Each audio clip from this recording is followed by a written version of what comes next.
आज दुनिया के हर देश के लोग भारत में आने के लिए प्रेरित होते हैं। विश्व के बड़े बड़े देश के मेहमान हिंदुस्तान आना पसंद करते हैं। मैं तो हैरान हूं, कुछ लोग विवाद खड़ा कर रहे थे ओबामा को लेकर के। जो हमारे आलोचक हैं, मैं उनको पूछना चाहता हूं,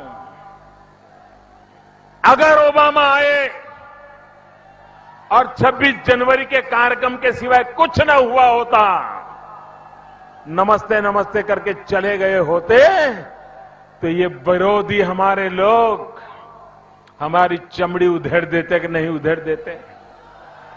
दिल्ली के चुनाव में दिन रात ओबामा के गीत गाते कि नहीं गाते?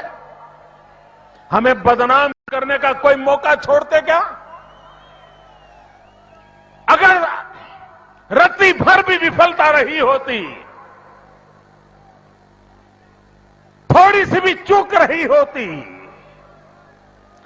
देश की आशा अपेक्षाओं से एक तसु भर भी कम रहा होता, तो हमारे विरोधियों ने हमारे बाल नोच लिए होते। और तब कोई नहीं पूछता कि दिल्ली चुनाव में आप ओबामा को लेकर के मोदी को गाली क्यों दे रहे हो, कोई नहीं बोलता। भाइयों बहनों, भारत आज विश्व के सामने एक ताकत बनकर के खड़ा हुआ है। आप मुझे बताइए भाइयों, आज दुनिया भर में हिंदुस्तान का जय जयकार हो रहा है कि नहीं हो रहा है? पूरी ताकत से बताइए, हो रहा है कि नहीं हो रहा है?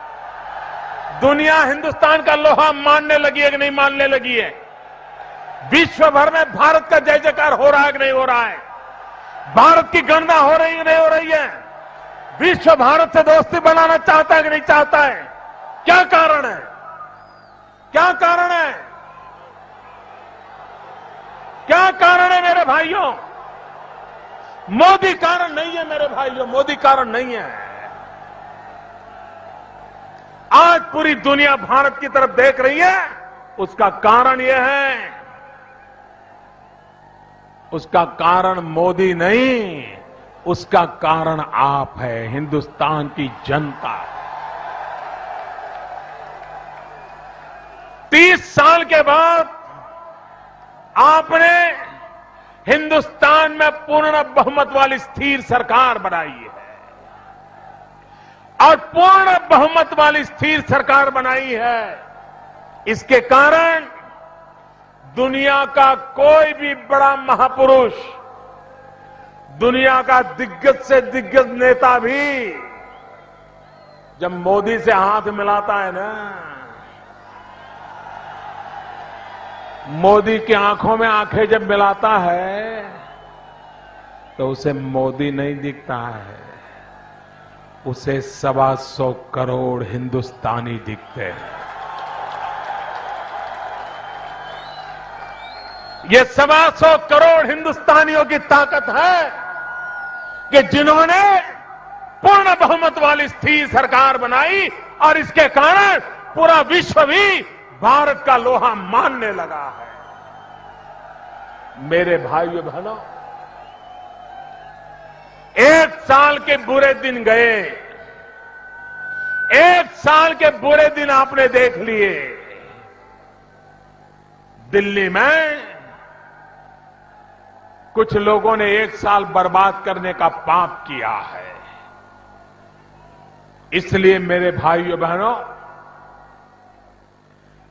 जिस प्रकार से विश्व में हिंदुस्तान का डंका बज रहा है, हिंदुस्तान में दिल्ली का डंका बजाना है, तो दिल्ली में पूर्ण बहुमत वाली स्थिर सरकार चाहिए। पूर्ण बहुमत वाली स्थिर सरकार चाहिए। किरण बेदी के नेतृत्व में भारतीय जनता पार्टी की सरकार चाहिए। मैं आपको विश्वास दिलाता हूं, दिल्ली ने कभी सोचा नहीं होगा,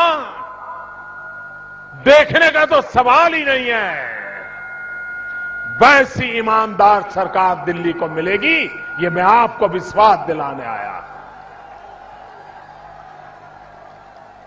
भाइयों बहनों,